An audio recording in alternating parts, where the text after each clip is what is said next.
রাজ্যের প্রধান বিরোধী দল নেতা তথা সিপিএম দলের রাজ্য সম্পাদক জিতেন চৌধুরী বিজেপি দলের দুই হেভিওয়েট নেতা তথা দুজন বরিষ্ঠ মন্ত্রীকে সতর্কবার্তা করলেন। হুঁশিয়ারি দিলেন জিতেন চৌধুরী বিজেপি দলের দুজন বরিষ্ঠ মন্ত্রীকে। কিন্তু কেন, কী কারণে দলের রাজ্য সম্পাদক জিতেন চৌধুরী আজ বিজেপি দলের দুজন মন্ত্রীকে সতর্ক করলেন? এই ঘটনাকে কেন্দ্র করে ইতিমধ্যেই সারা রাজ্যে ব্যাপক তোলপাড় শুরু হয়ে গেছে। হঠাৎ করেই সিপিএম রাজ্য সম্পাদক এ ধরনের সতর্কবার্তা জারি করলেন কী কারণে? রাজ্যে বর্তমান শাসক দলের দুজন মন্ত্রীর বিরুদ্ধে এ ধরনের হুঁশিয়ারি জারি করার পেছনে কী কারণ রয়েছে? জিতেন চৌধুরী কী বলছেন এই দুজন হেভিওয়েট মন্ত্রীর বিরুদ্ধে? শুনুন তাহলে। শান্তি কায়েম করে কিভাবে এই উৎসব এবং আমার জীবনযাত্রা আবার সুন্দরভাবে চলতে পারে ব্যবস্থা করার আমি মুখ্যমন্ত্রী অনুরোধ করব। আপনার দুইজন মন্ত্রিসভা দুজন সদস্য, নাম ধরেই বলছি, সুধাংশু দাস, এর আগে একবার কৈত্রাবাড়ি ঘটনার পর সোশ্যাল মিডিয়াতে এরকম যে অযাচিত পরিস্থিতিতে গিয়ে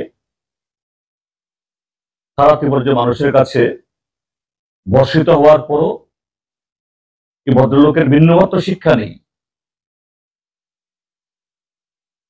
এখন এই যে উত্তেজনার পর মুহূর্তে সরাসরি কদম তোলার কথা না বললেও তিনি গোটা ত্রিপুরা রাজ্যের মধ্যেই একটা সম্প্রদায়ের মধ্যে উত্তেজনা ছড়ানোর জন্য সেরকম ভাবে ফেসবুক পোস্ট দিচ্ছেন।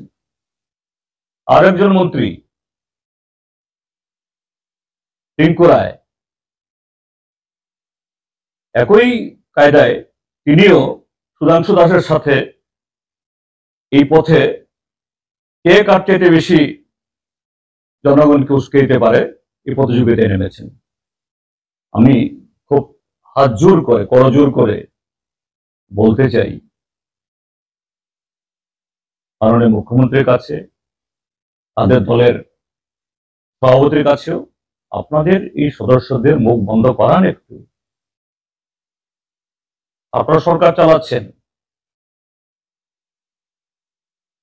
আজকে আপনাদেরকে ধৈর্য শিখাতে হবে।